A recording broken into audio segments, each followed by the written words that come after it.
సుమారు 12 నుంచి 13,000 సంవత్సరాల క్రితం డైర్వుల్ఫ్స్ అనేవి సదరన్ కెనడా అండ్ యుఎస్ భూభాగాన్ని డామినేట్ చేస్తూ ఏలేవి. వీటి సంఖ్య రాను రాను తగ్గుతూ ఈ డైర్వుల్ఫ్స్ పూర్తిగా అంతరించిపోయాయి.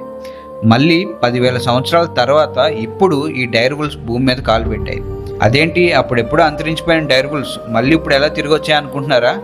దానికి ఆన్సర్ తెలియాలంటే మీరు ఈ వీడియోకి ఒక లైక్ వేసుకుని మా ఛానల్ సబ్స్క్రైబ్ చేసుకోవాలి. సబ్స్క్రైబ్ చేసుకున్నారుగా, ఇంకా వీడియోలోకి వెళ్దామా?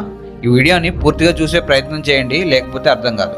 ఫస్ట్, డైర్వుల్ఫ్స్ అనేవి డొమెస్టికేటెడ్ యానిమల్స్ కాదు.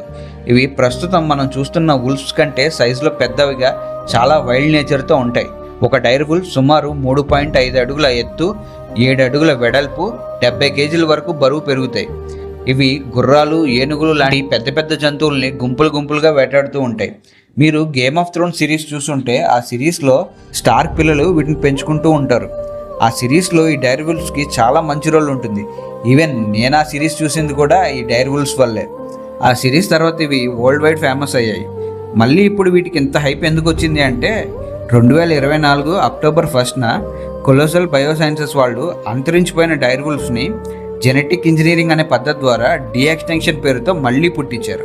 ఈ డీఎక్స్టెన్షన్ ప్రాసెస్ ఏంటి అంటే, మనం జురాసిక్ పార్క్ సినిమాలో చూసే ఉంటాం కదా, ఒక మస్కిటో బ్లడ్లో దొరికిన డైనోసార్ డిఎన్ఏతో డైనోసార్లను మళ్ళీ పుట్టిస్తారు. సేమ్ ఇది కూడా అంతే. 13,000 సంవత్సరాల నాటి ఒక పన్ను నుంచి అండ్ 75,000 సంవత్సరాల నాటి ఒక పుర్రె నుంచి ఎక్స్ట్రాక్ట్ చేసిన డైర్వుల్ఫ్ డిఎన్ఏ నుంచి వీటిని పుట్టించారు. రోములస్ రేమూస్ అనే మేల్ పప్పీస్ని సరోగేట్ డాగ్ మదర్ అయిన ఖలీసీకి సరోగేసీ పద్ధతి ద్వారా వీటిని పుట్టించారు. ఈ వీడియోలో చూసారంటే వాటి ఫస్ట్ హౌల్ మనం వినొచ్చు.